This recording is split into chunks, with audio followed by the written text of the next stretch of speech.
Now, 5 Texas House Democrats who left the state for Washington to stall the special session have tested positive for COVID-19, even though they all say they are fully vaccinated.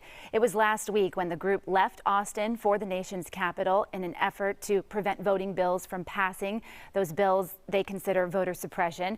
Representative Jon Rosenthal is one of about 50 lawmakers who left. He joins me live now. Good morning to you. You do not have COVID, correct? But how have the positive tests complicated things now? Good morning, and thanks for making time to have me on today. No, and I have not tested positive myself. It's true that the entire group is vaccinated, and honestly, I don't think we would even have known if we had not implemented a sort of a universal testing to have everybody test, because all the people who have tested really haven't even shown symptoms. They wouldn't even have known. So that's the value of being vaccinated, is even if you contract this disease, the chance that you'll get sick at all is very, very low.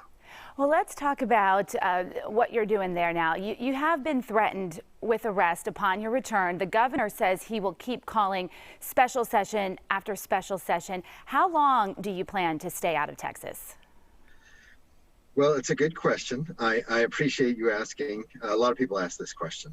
You know, it's our intent to stay as long as it takes to highlight this issue. We know that it's unsustainable in the long term, and that we will be having these conversations later.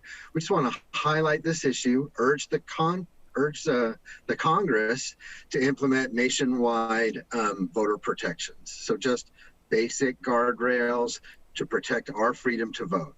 That's really what it boils down to.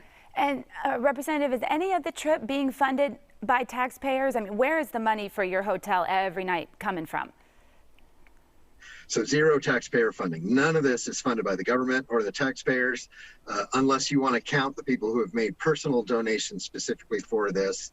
All the money has been raised by DNC House and House Democratic Caucus.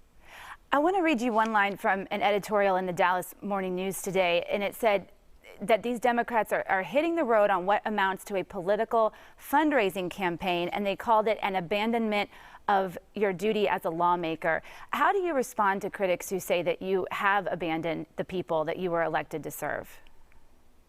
I would just say that we are here fighting for our people.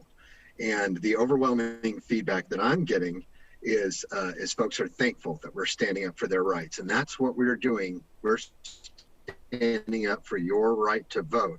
That's all it is. As far as fundraising goes, I wish some of that would work for me. I am not fundraising at all. I'm not campaigning. I'm not doing anything except working every day to try to bring attention to this issue and really to protect our freedom to vote. Anything after that is just not on my mind at all. Do you think the average voter in your district is more concerned about this voting issue over issues, like property tax relief, like bail reform, that are stalled right now as well and are at risk of not passing? Actually, I would like to have an opportunity at some point to have detailed conversations on some of those issues. Those things are things that should have passed during the regular session. The right to vote is fundamental. The freedom to vote is fundamental. And if your voice isn't heard, everything else it goes away. The right to vote is absolutely fundamental to our democracy. And if you want the will of the people to be enacted, they must be heard. And real quick, will you be willing to accept defeat eventually if it comes down to that? I would never call anything that happens after what we've already done defeat. I believe what we've done already is a great achievement. It's an accomplishment, and it is doing exactly what we want, and that is to highlight the issue of protecting the freedom to vote. All right, Representative Jon Rosenthal, thank you so much for coming on Houston's Morning Show. Appreciate your time. Thank you.